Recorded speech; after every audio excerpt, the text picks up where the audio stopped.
Dr. Energy, let's hear about anxiety or something you stepped into with anxiety, overlooking it or jumping into it. What's your story? I stepped into something the other day, but I wasn't anxious about it. It just smelled really bad. No, I'm just kidding. I kind of thought you were going to say I couldn't resist that when you said step into something. Good morning, good afternoon, good evening, and good night. Joe, Dr. Energy Piazza, and RaRa is in the house, Kathryn Asaro Myers. Welcome back to BU Network Podcast, Conversations Worth Having. On our podcast, you can expect three things: the BU guest moment, which is a highlight from the guest that you heard leading off the show, the BU moment, and the BU final moment, sort of what we call our takeaway moment. As promised, we are going to give you a special audible. On each show, your job, well, not really your job, but the thing that we ask you to do is to find it. You know the game, Where's Waldo? Well, here we ask you to listen for the audible. Dr. Energy, let's go right into our BU moment. I want to know what you're doing, what you're looking at. I want to know what you're wearing, what you're thinking. Let's get real. Tell me a little bit and tell our audience a little bit about what's happening for you at this moment. Sure, that'd be awesome.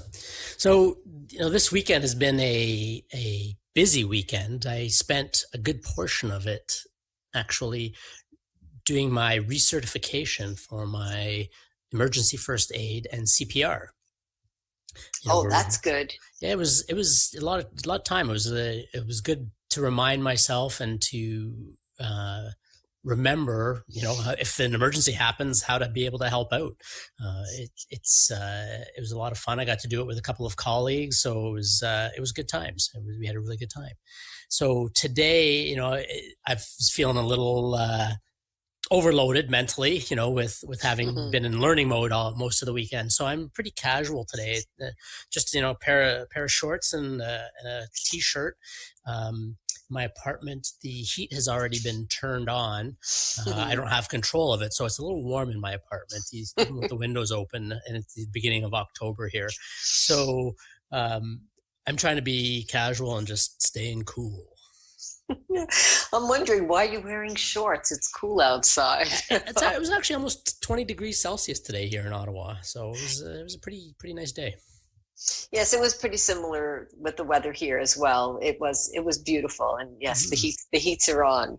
Yes. So how about yourself? What are you doing? What's going on?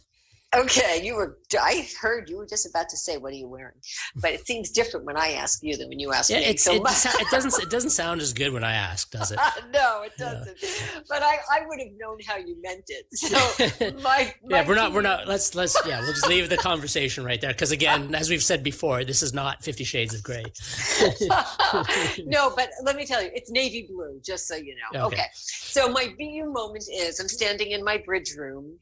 And I am looking at the interior greenery that I have because I like to surround myself with plants to have more oxygen. I'm having this amazing frankincense oil infused tonight. I chose this one because it was great. I guess it was a choice that I made without really thinking. I thought about the choice, but I didn't realize with the subject it was very apropos. So that's very grounding. I have my 7.5 pound dumbbell right here, my best friend in this room.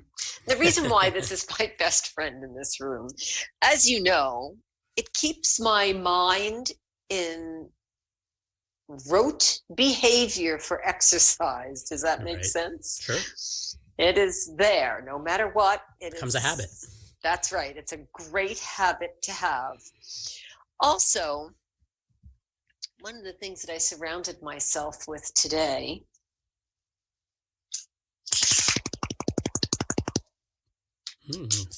particular sound. Exactly. This sound has some very, very fond memories because I picked up this item when you and I were both in Salt Lake City I remember. back in 2013. So that's an anchor for me tonight, because that brought back a really special moment. And one of the other things I surrounded myself with tonight before the show was some great vocal exercises that our guest shared with us. And that really helped. It helped because it made me think about one of the things I never really did when I was little, which was riding a bike. It made me think about projecting, opening my voice. Right. And that gives us a lot more confidence when we are speaking, to know that our voice is going to be heard. And the final thing that I'd like to talk about for my BU moment is I'm in a 30-day challenge. I was going to say gratitude challenge, yoga challenge. See, it becomes a habit, doesn't it? It is. It's how I live. It's an 11-year gratitude challenge that I've been signed up for with just part of my life. But what I did is I signed up for my yoga studio, a 30-day yoga challenge. Okay. So I committed to taking a yoga class every day for the next 30 days, starting the 1st of October. You've done this before, I think. Oh, numerous times before. I do it. When I first joined yoga, I did the 90 days. 90 days, yoga. that's what I thought. Yeah. And then I went on to do 10 months of yoga. It was because I don't know when to stop it, right? It was just, became a habit. Yes. Oh, it was definitely a habit.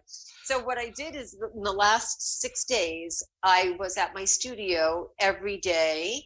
And if you're not at the studio and you get to your mat at home, it's still considered part of the challenge, right? Because it's as long as you get to your mat.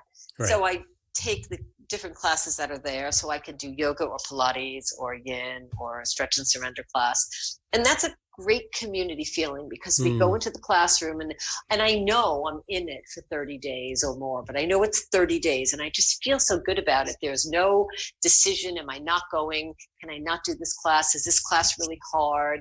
So what I brought to my bridge room tonight was a sense of commitment. And I'll say this, the class is so hard on Sundays that I always think, can I do this? Is a new teacher for me, a new instructor. Can I really do this? And the feeling in my stomach is, I don't even know if I could breathe, because it's such a hard class. And tonight on the way out, here's what cinched the deal, that I am going to the class. The instructor said, oh, the weather has changed and we're not in the same kind of midriff top. So sometimes we eat a little bit differently. She's 5'9" and probably 125 pounds.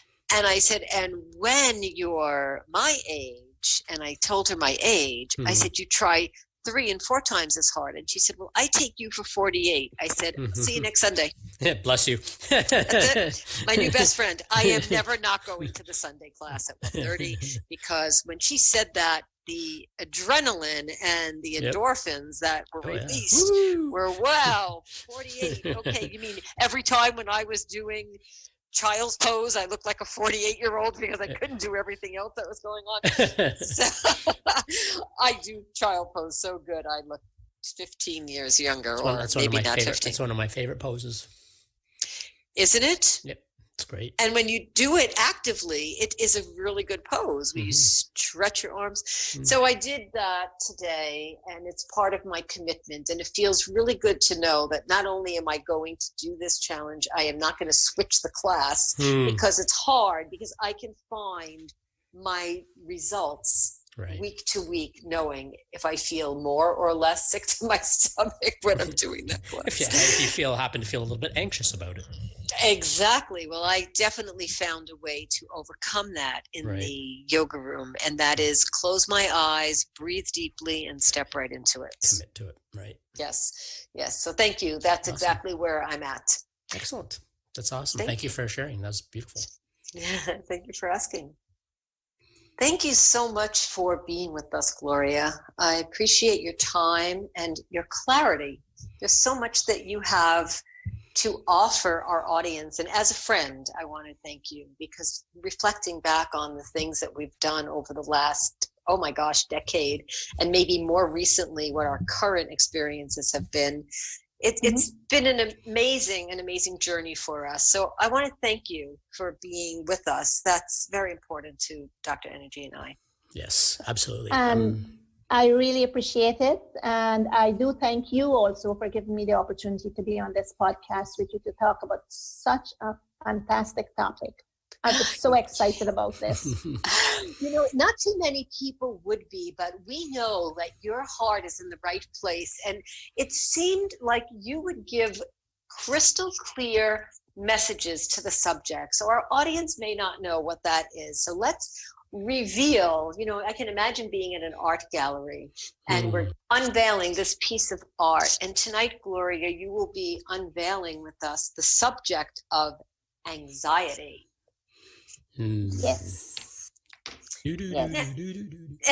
Oh, yeah. Right. There's a TV show that comes to mind. There are certain songs that, what was that, Dr. Energy? What song was that? From the Twilight Zone. Right. Or remember Perry Mason? That was a little scary too. That one. And in the Mel Brooks movie. Do you remember the Mel Brooks movie? High Anxiety? Oh, yes, of course. Yeah. Oh, I have to look that one up. Very funny. Harvey Korman is absolutely hilarious. And see, that's where anxiety, we could laugh about anxiety. Now that says something about us, our audience, no judgment to our audience. So we're laughing about it because we absolutely know that you have to laugh it off at times. But let me ask you, Gloria, if you were to give an opening sentence about anxiety to us, to our audience, friends sitting around in a circle, in a square, what would you say? Well, anxiety, I actually had to look this up because we know what we experience, but how do you define it? And so I went to the internet and I got a very good description or definition of anxiety. In positive psychology, anxiety is described as the mental state that results from a difficult challenge for which the subject has insufficient coping skills. I had a lot of other definitions, but for some reason, this one resonated with me because really anxiety is anticipation of something that will happen. And if we don't know what will happen, we obviously don't know how to handle it or cope with it. Right. So some of us, Gloria, can go into that with more confidence than others, I guess, right? Right. Yes. And anxiety has such a wide range of feelings and reactions that it just depends on the level of anxiety. And there are so many different types of anxiety. And people cope depending on their coping skills. They cope depending on their level of anxiety. And like I said, there are so many descriptions of anxieties. Do you think we can do a little bit of a little digging here? Could we talk a little bit about a situation that we don't know what the outcome would be, but yet one that we went into? Yes, well, actually, in researching this topic, I realized that I suffered from anxiety when I first came to Canada. So can I talk about that? Oh, absolutely. That'd be a great story. Okay. Yes, please. So, and at the time, I didn't know what it was. I was just new in Canada, and these unusual, unfamiliar feelings were just rushing me, and I didn't know what it was. I didn't have my family here, so I had no family support. I didn't know a lot of people. And at the time, I didn't know there were even services for this sort of stuff, because where I came from, we didn't have these resources available. I didn't have family support. I didn't know a lot of people that I can talk to about it. And I didn't know there were services. And looking back now, I think if I had known people, would I have talked to them about it? Probably not, because I thought it was something that was unique to me, that I was suffering from, and, was I going crazy, and, what would my family say, and so forth. So, and like I said, I wouldn't have talked about it because this is unique to me. I didn't think anybody else in the world was going through what I was going through. So it was very difficult to experience, especially alone. And I know there's a lot of people in Toronto, in Canada, in the world who are experiencing some level of anxiety that they don't know what to do or if they should talk about it. Right. So and in doing the research for this podcast, I found out that according to Statistics Canada, 37% of those suffering from this type of disorder do not seek treatment, even though anxiety disorders are highly treatable. And they probably don't seek treatment because of the stigma attached to it. Right. Well, Gloria, as you were saying that, I was wondering, why did I choose my frankincense oil tonight? It must have been because I wanted to make sure that anxiety didn't enter the room. Normally, it's peppermint that I'm using in the room, but today it had to be something to do with my nervous system. So that must show you I didn't want to get anxious about that. Right. So let me ask you another way. Thank you for that, because you didn't know about that, and that kind of crept up on you. But what about an instance where we walked into something not knowing what the outcome would be, a decision that we made, knowing that there would be some anxiety? So, for example, driving a car, but that was basic. I'm looking for something a little bit different, because I don't know what the answer is for me yet either. I'll come up with it. I'll have to think about it. But whoever wants to go first, if we can share that with our audience, might be a little personal, but it'll show something about our personalities. Right. I would continue on with my story, because there was a lot. I didn't realize that I had this story in me until I was doing some research for this podcast. Tell us. That's awesome. Looking back, I thought it was a blessing in disguise that I didn't know of external resources, because I was forced to be introspective to solve my own situation. So here I was, new to the country, new to the environment, new to this feeling, and didn't know what to expect and where to go. And that's not to minimize this, or not to minimize people who are going through this, but I would say it's like going for an interview. You are going for this interview because you want a job, but you don't know how the interview will turn out. Right.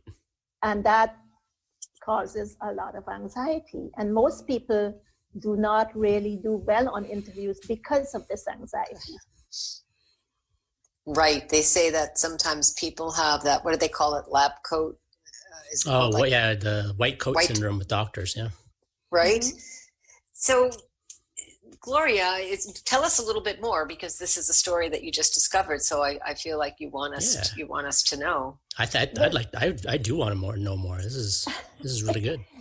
And I hope in telling my story, people who are experiencing anxiety will know that there is a light at the end of the tunnel, because there were a lot of aha moments I discovered in retrospect.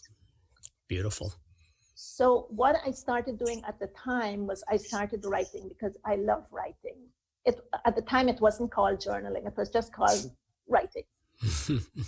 and what I did was I wrote consistently for about a year. And in the process, I discovered a lot about me and why I was feeling this way, and what caused it. What about me that was causing it? And I have to say that I didn't blame myself for anything, because you can't blame yourself for something you didn't know about. Right. And it was important for me to make certain defined decisions about what was going on. So I discovered a lot about me. I discovered my interactions in childhood and adult life, my thoughts about religion and society and education, my observation of human life, where my childhood dreams were, my potential and my reality. Now, to do this, I had to be very honest with myself and my feelings, and don't sugarcoat anything, because it was for my eyes only. So I put myself out buck naked as such, and just expose myself to what I was feeling, and not, like I said, not hide anything. It is a very difficult thing to do, and not a lot of people can do it. But I don't know, I was in this zone and it just happened. It wasn't something that I planned. And I'm glad that happened, because in the process, like I said, I discovered myself. And what was also happening at the time was I found that I was spending less time thinking about these feelings of anxiety and feeling more confident about myself. So it was a self-discovery period for me. It was, like I said, an aha moment. I didn't know what it all meant, but I just know I started to feel good about myself. And most importantly, I was realizing that I was worthwhile in spite of my reality. And this is what I want our listeners to know, that regardless of their reality, they are still worthwhile. They may have to dig down deep to find out what their worth is so that they can believe it. We are not going to believe all the time what people tell us about ourselves, because we know that in some cases they are not telling us the truth. We have to discover that truth for ourselves. And I honestly hope that the listeners will start to find out where their worth lies. That's awesome. Sorry, go ahead, Kathryn. No, I was going to say thank you. That's a great message for our audience to find out where their worth lies. That's a great message. Go ahead. Yeah, there's just a couple of observations. Gloria, what you're talking about, how when you first came to Canada, about not realizing you could talk to people about, or not sure you even wanted to. That's sort of the impetus behind the Bell initiative, the Let's Talk, right? That's right. Is taking the stigma away from these types of health issues, and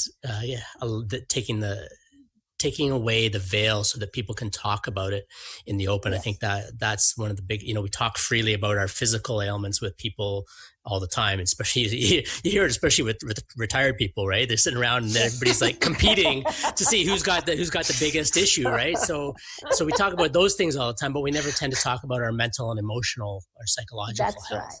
Right. So to be able to talk about it is really, really good. And this is one of the reasons that Kathryn and I really started the BU Network podcast, was to get other people's stories out there to people who need to hear them, so that we can realize that we are not alone, that there are other people going through the same things as we are, and that one, that you're not alone, and two, there is help, and three, it will end.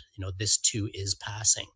So that's right. So yes. This was very wonderful that you shared this story, and that you were able to, for yourself, discover this story inside of you, just in preparing for this podcast as well. That's pretty awesome. Yeah. So there were serendipitous benefits to doing this podcast. So again, thank you. Yeah. I learned about myself again. Well, Gloria, that's because you are so thorough, and that is the way you approach things, with your whole self in entirety. You don't just do it, you really do it. And I really do it. Right, with your preparation and coming up with this. This is a great story, because had we not discussed this with you, maybe you would have discovered the story some other way, but we certainly have, the history that we just made here with BU and you, is that this emerged from doing this. And I love that, because this will be part of our history as well. Exactly. And yes. that's fantastic, because in our first series of emotions, and in our previous podcast, by the way, Gloria, you will hear what all the emotions are pertaining to our earlier conversation. So yes, please tune in. But if you listen to the previous one, we'll tell you what they are. But in preparing for this, you were able to now have this story, and I'm certain you will tell the story again. I don't think it will end here. No, it wouldn't. Yeah. And this is what we need to do. We all have stories within us. And our story could benefit someone else. Yes. Like a lot of people have shared stories with me over my lifetime that have benefited me. And I think this is something that we all need to do. And and it's because of our upbringing, regardless of which part of the world we came from, because I have a lot of international clients. And regardless of which part of the world they came from, their stories, just like ours, are universal. They resonate with everybody, because it's the same emotions, same situations, but maybe different culture, different personalities, but it's the same thing we all experience. Right. That's now. See, I was going to tell a story, but I don't even want to now after that. But Oh no. no. I will. I will. Okay. I will. I was just trying to be slightly humorous because your story is phenomenal. It's great. Thank you. Yeah, thank you. Joe, do you have a moment in your life? I'm not asking you to go next. I just want to know if you have a moment in your life, because I thought of one actually. Gloria was talking and it came to me. Do you have a moment in your life where you have a situation where you didn't know the outcome, but yet you went into it, stepped into it? Sure. But I'd like to hear yours first. Oh, yes, I'm going to tell you mine. Okay, so let's see if I can do this with some humor, because it is a humorous moment, so I'd like to paint the picture. First, I'd like to paint the picture by saying, I'm not a swimmer. So that will tell you the first thing. Now, when I say I'm not a swimmer, that doesn't mean I don't go in the pool and splash, and I can't go from one end to the next. And I love noodles and little boards, but I can still swim. I don't wear nose plugs or goggles, but, I really don't like water in my nose. So, okay, you know that. I don't really like doing that. But I have been going to pools all my life. So I preface that. Now, second, when my husband and I met on our very first date, we were in Club Med, Eleuthera. And that was an amazing opportunity to meet him. It's not why I didn't go there for that. I was with my daughter who was with the sons. But on our second date, we went to Jamaica. Some people go to restaurants. That's not what we did. So we went to Jamaica and we're on a catamaran. And now I told you I'm not a swimmer, so I'm on a catamaran, which is fine because I love the water. And you're on a boat, you're not swimming. Exactly. Lots of people in Jamaica in a foreign place where I know no one, I don't know the waters. None of that was affecting me. I had, love written all over me. So it was time to go snorkeling because that was the point of the catamaran. Right. And I thought, well, I'll deal with that when it happens, when we get there. It was a snorkeling catamaran. So now it's time to go and look at these beautiful fish, which I really had no interest in going to look at. But I didn't really care because, again, I was just so enamored with the fact that this was our marvelous, wonderful date. So now I put everything on, which consists of a goggle, a big mask, and some flippers. And they say, okay, now just go jump right over here and you will see these magnificent fish. So David didn't know me very well. He knew me enough that we went to Jamaica. And I said, can you hold my hand? And he's looking at me like, aren't we going to jump in the water? Yeah. And he said, sure, why? I said, just hold my hand and don't let go. And he says, okay. And we jump in the water and I say, I don't swim. And he's like, you what? I said, I don't swim. Just hold my hand. Now, that was an amazing leap of faith.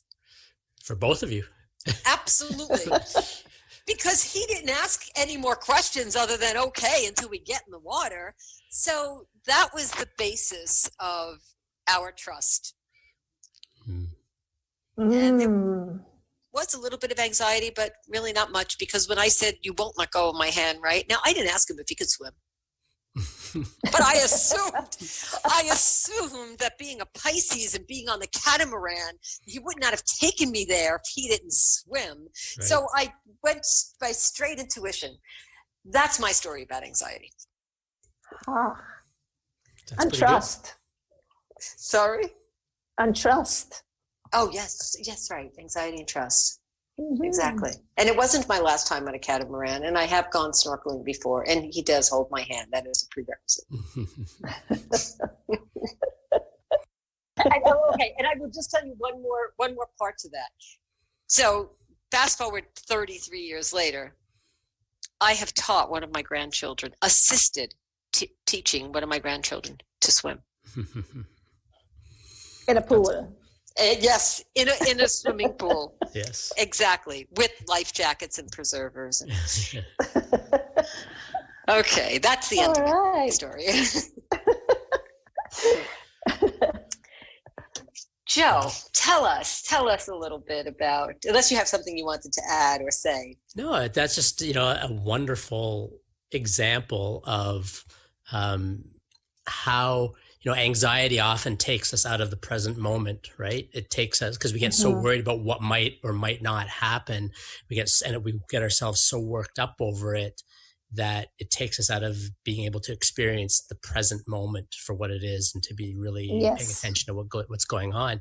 And so your story is just such an example of when you had the anxiety, but you trusted, and you put faith in yourself and David in this case, and it kept you in the present moment. We're able to still experience the moment. So that's really awesome. Yes. Thank you. It is. There's lots more that goes along with that. It's for another time. Maybe we'll all go out for dinner and we'll have a tea together, and I'll share some more of that. But thank you. I thought of it when you were speaking, Gloria. So thank you so much for that. You're welcome. Dr. Energy, let's hear about anxiety, or something you stepped into with anxiety, overlooking it or jumping into it. What's your story? I stepped into something the other day, but I wasn't anxious about it. It just smelled really bad. No, I'm just kidding. I kind of thought you were going to say that. I couldn't resist that when you said step into something. Yes. So there was a time, recently, within the last couple of years, when I actually decided to move to Ottawa from Toronto. I had been going through some really, I don't know what's the word, inner turmoil in my life. Wasn't sure where I wanted to go, what I wanted to do. And I was out for a walk one night, actually an evening, much like today has been here in Ottawa, kind of blustery and overcast, that autumn smell in the air. And I'd been working at the computer all day, and I just needed to get outside. So I went for a walk later in the evening before it was time to start getting ready for bed and all that kind of stuff. And I was out for this walk and walking through the neighborhood, just, being in the moment and turning over all these things in my mind. Where do I want to go? What do I want to do? I'm not really feeling fulfilled in where I'm at in my life and those types of things. And all of a sudden it came to me, it said, move to Ottawa. And although I was anxious about it, the anxiousness actually came later, after I'd already made the decision to move to Ottawa. Because in that moment, I made the commitment to move to Ottawa. Dr. Tony, who I work with here in Ottawa, we'd been joking for 5 or 7 years or so or more before that about me coming to Ottawa and practicing with him. And then I called him the next day after being out for that walk and said, "Hey, I'm moving to Ottawa." And there was only silence on the other end of the phone. And he was totally gobsmacked. He didn't know what to say. He said, "I'll call you back in a bit." And he actually had to go out for a walk in the woods just to absorb it all and integrate it all. So in that moment when I made that decision, I was totally committed. And I totally knew it was this feeling of peace settled over me. And I knew it was the right decision. And the anxiety actually came afterwards, wondering, oh my God, I'm going to have to start a practice from scratch. I got all these things about moving there, finding an apartment and getting set up in practice and et cetera, all these different things, and and selling my old practice in Toronto area and all these things. And I was like, wait, just trust in the moment. So because as soon as I started getting worried about all the stuff that was to come, it took me out of the moment, and I couldn't even enjoy where I was at. And so it's interesting how sometimes you have the anxiety and then come to the commitment, and then sometimes you actually get the anxiety after you make the decision and the commitment, worrying about what the heck did I just commit to? But is that a delayed reaction? Yeah, exactly. I don't know if it's a delayed reaction or if it's just, it's like I said, sometimes you make a commitment and you go, oh shit, did I just say, oh poop, what did I just commit to? Well, if I'm doing the timeline on that, does that mean that you decided at this time of year and then it took you 6, 7, 8 months to actually move? No, I actually decided it would have been probably about almost 2 months after this. So it would have been like end of November, beginning of December, something like that. at the time. And then it took me, so that would have been, it took me about another 18 months after that I think it was, to just to get everything in place and work out all the details and all that kind of stuff. Yeah. And there are anxieties that are attached to that, because you have timelines, you have movers, you have to get the space there. So it's not only what you have to upend here, but the arrangements you have to make at the other end. Exactly. Yeah. And now looking back at that, how does that feel for you? Oh, it feels amazing. I love living in Ottawa, and it really helped me to, like Gloria was telling in her story about the introspection. It's allowed me a lot of time and space to really rediscover who I am and who I want to be, and legacy I want to leave in this world, and what I want to contribute while I'm here. All of those things. And you certainly are creating a legacy. And can we give our audience maybe one of the strategies that we used in order to work through it, it being anxiety? So what was one of the things that you did, Joe, to work through that anxiety, whether it be physical or emotional or spiritual? So one of the biggest things for me is just when my mind starts to run away with me, as it were.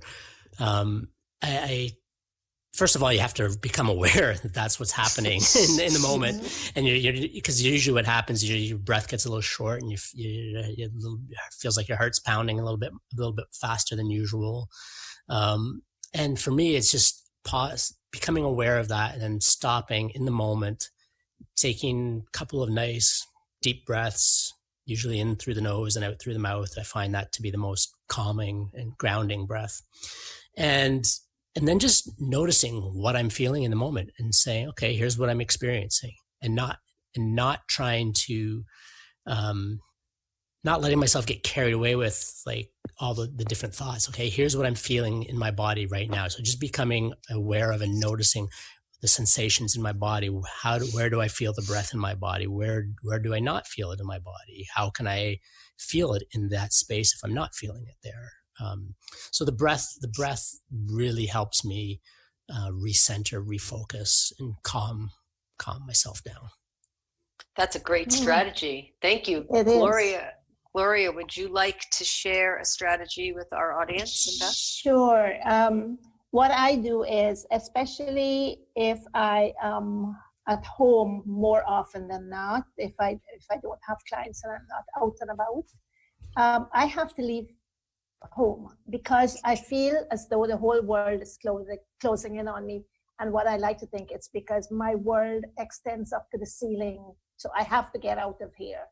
And I would go for a long walk, a long brisk walk, where my ceiling is the sky, and so I have more space to breathe, more space to think, and to be introspective. And then while I'm walking, it's very therapeutic for me when I'm walking, because I'm able to think also. And I see things very clearly. And by the time I get back home, I do some journaling and some meditation. And it really puts me back to normalcy, some type of normalcy. That's another very, very good strategy. There's a couple of strategies in there, I think.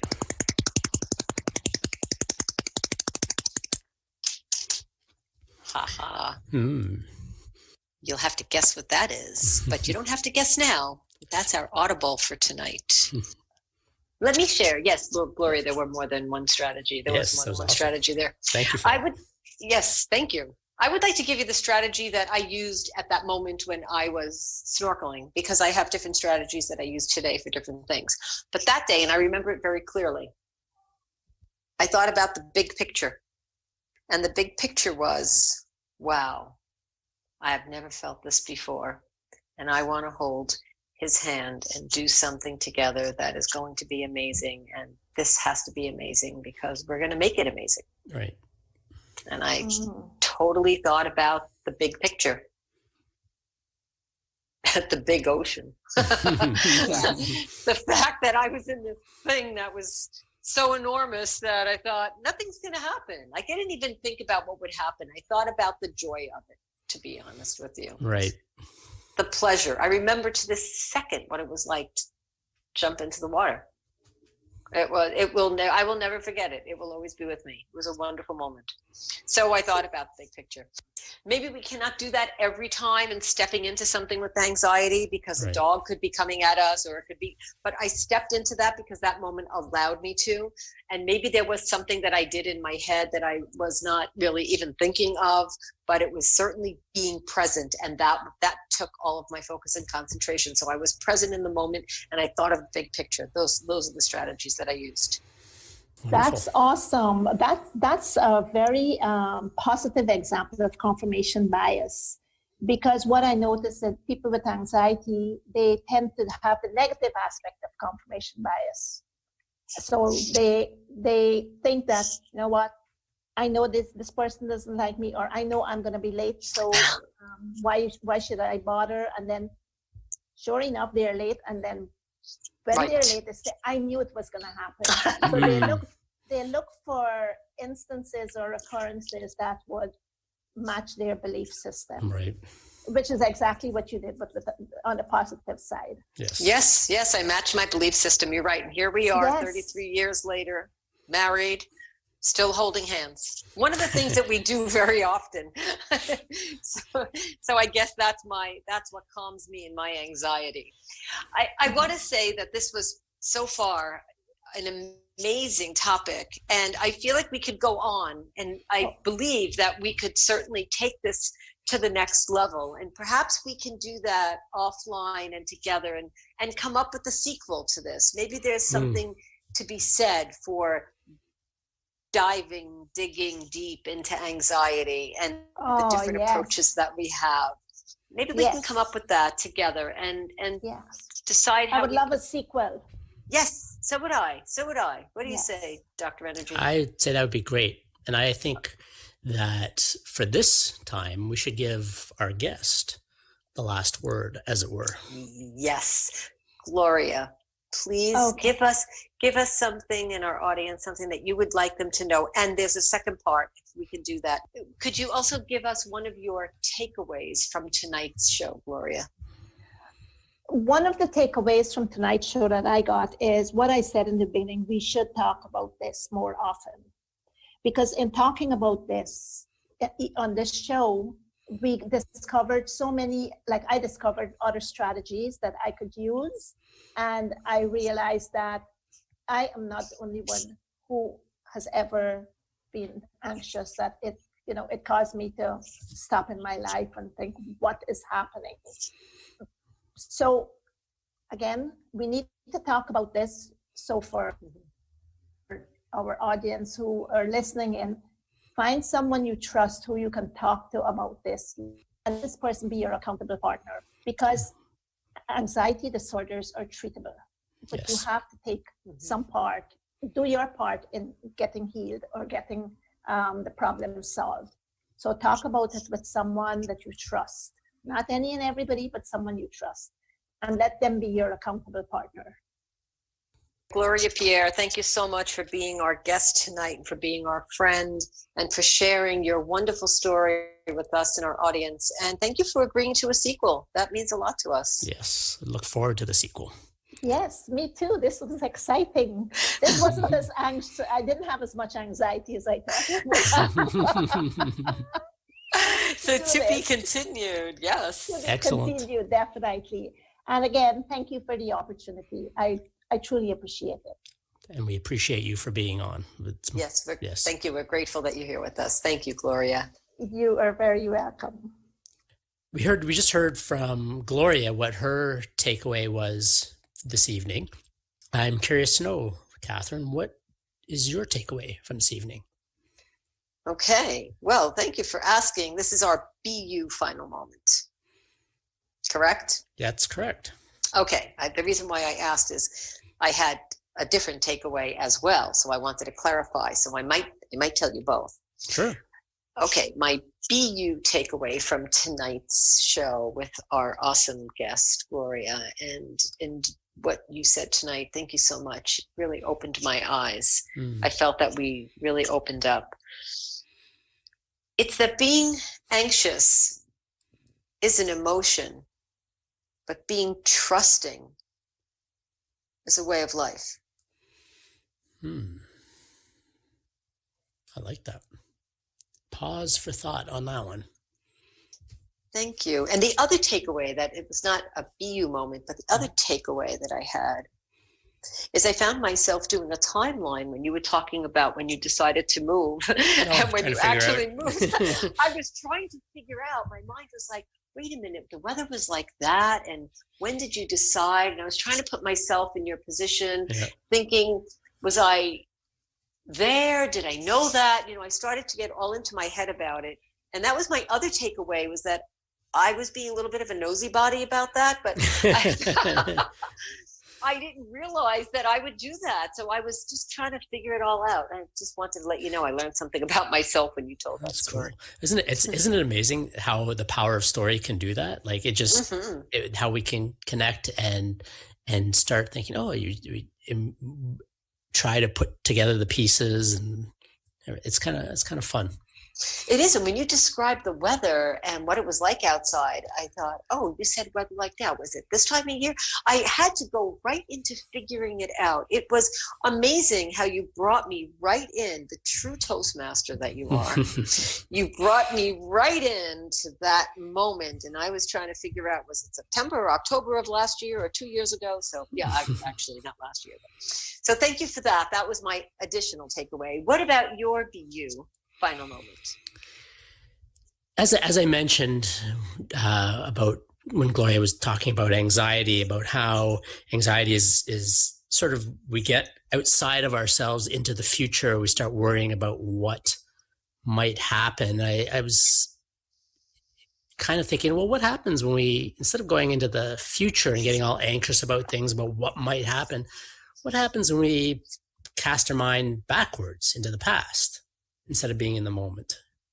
And I realized that one of my mentors had shared with me that that's kind of where depression comes from. It's like a spectrum from depression to anxiety. We can be anywhere on that spectrum. Depression, we tend to think about the past, what happened to us, who crossed our boundaries, who are we still angry at 20, 30 years later after the fact? What are we carrying around with us and still dragging behind us, instead of being able to let it go and staying in the moment? And just the different strategies that everybody shared for staying present in the moment, how powerful that is when we stay in the moment and can be present, how liberating that is, and can then alleviate some of the anxiety, or in the case of the past, some of the depression. And then we can take action from the now. Yes, we did have a great sharing. There was some amazing connection there between the three of us, because it was as if there was no one else there. We were open, very willing to share our strategies and anxiety, which was not anxiety in itself. It was strategy about anxiety. I don't believe any of us had that sense in our voice. Yeah, I think we were all three of us were I think all three of us were quite present in the moment. And it was just like you said, it was just the three of us having a great conversation. And I think that's very powerful in helping all of us connect and realize that we're not alone, that there's other people out there going through the same things. And as you said earlier, conversations worth having. Exactly. So excellent. Well, thank you for sharing that. That was, again, another great show. And who said that? Great show. There was a special actor who says that. That was a really great show. Yeah, it wasn't an actor. It was a host, of course. It was Ed The Sullivan. Tonight Show, the original Tonight Show, the original host. Right? Yes. Do you remember his name? Ed Sullivan. Ed Sullivan Show. Exactly. Now that shows a little bit of my age there, but yeah, he did it with that famous what did he do? He put his hands up? Put his hands together and said, a really big show. That was great. Okay, so that's what we had tonight, a really big show in honor and in memory of Ed Sullivan. Excellent. Thank you. Thank you. Thank you for joining us again, where conversations worth having are on BU Network Podcast. Please leave us a review of our podcast on Apple. Thank you. For show notes and links, go to www.b as in Bob -u, the letter U, .network/podcast.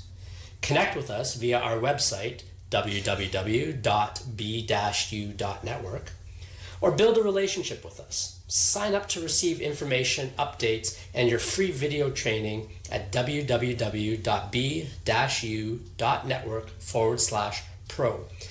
Find out when our online courses, trainings, and presentations go live, and our face-to-face live events in 2020 in Toronto and Ottawa, Ontario.